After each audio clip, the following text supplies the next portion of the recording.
আসসালামু আলাইকুম সবাইকে।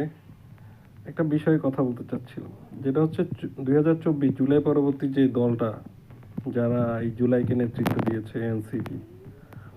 এই এনসিপি তার যে নীতি নীতি থেকে সরে গেছে। এটা আমার ব্যক্তিগত অভিমত। যদি তারা বাংলাদেশে 300 আসনে প্রতিদ্বন্দ্বিতা করতো, একটা সিটও না পেত, তাহলেও তারা তাদের নীতিতে ঠিক থাকতো। যেহেতু তারা যাদের বিরুদ্ধে এতদিন স্লোগান দিছে, যাদের বিরুদ্ধে কথা বলছে, যাদের বিরুদ্ধে বিভিন্ন ধরনের কথা বলতে গিয়ে তারা নির্যাতনের শিকার হয়েছে, তাদের সাথে যারা তারা জোট বাঁধছে।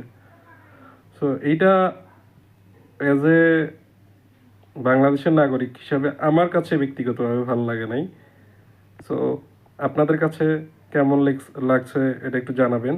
আর এনসিপির যে ব্যাপারটা, যারা হচ্ছে এনসিপির নীতিতে ছিল এবং যারা বর্তমানে এনসিপি থেকে পদত্যাগ করছে, তারাই আসলে মূলত পিওর এনসিপিয়ান বা এনসিপির যোগ্য মানুষ।